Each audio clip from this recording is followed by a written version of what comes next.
Okay, now we're going to do some transformations, using transformations in order to sketch a graph of a function. The first thing we need to do is identify whether we're dealing with a square root or a cube root. So of course, to tell that, we're going to look at the radical that's there and see what the index number is.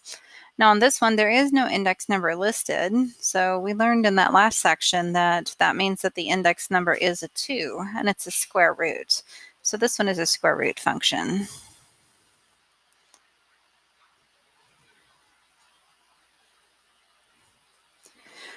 All right, next we're going to, that tells us the shape of the function, of course. So this is going to be the one that has a limited domain. Next, we're going to identify the transformations there. So I notice that there's a negative in front of the function, and I know that that's going to be a reflection. That is a vertical reflection, so it's going to be reflecting over the x-axis. Then inside the radical, there is a -2 along with the x. So that one's going to be a horizontal translation, and that's going to make it go to the right because it's opposite of what it seems like it ought to be. So right 2 units. And then lastly, outside of the radical, there is a +1. So that's going to be a vertical translation. So that's going to make it go up 1 unit.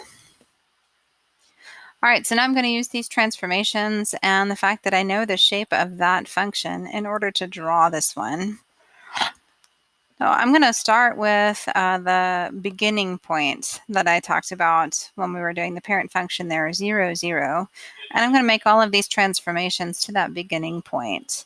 So if I take 0, 0 and I reflect it over the x-axis, it's still at 0, 0.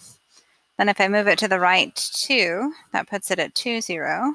And then I move it up 1, that would put it at 2, 1. So that gives me a point right there. My next point on the parent function was 1, 1. So if I reflect that one over the x-axis, that would put it at 1, negative 1. Then I'll move it to the right 2 units. So that's at 3, 1. And then move it up 1. So that would put it at 3, 0. And that's where I finally land for that one. The next nice point that I had on the parent function was 4, 2. I start there. First, I reflect over the x-axis, so that puts it at 4, negative 2. Then I'll move it to the right 2 units, so that's at 6, negative 2. And then I move it up 1, so that would put it at 6, negative 1. The next nice point that I had on the parent function was 9, 3. So if I reflect that over the x-axis, that would put it at 9, negative 3. Then I'll move to the right 2 units. That would put it at 11, negative 3, which falls off the graph. And then I move it up 1, and that would be at 11, negative 2, which would be about right there. Doesn't really fit on the graph that I had to work with, but it was kind of close enough for me to use it as something to shoot for there. Now this one is the square root parent function, so I know that it does have a limited domain. So that first point that I plotted is actually a stopping point. It's the edge of where the graph exists. So when I state the domain for this one, looking at my graph, I can see that its x is greater than or equal to 2.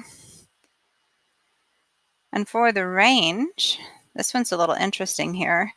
On the parent function, the range was y is greater than or equal to 0. But this one was reflected over the x-axis, which means if that was all I was doing to my parent function, then it would be y is less than or equal to 0.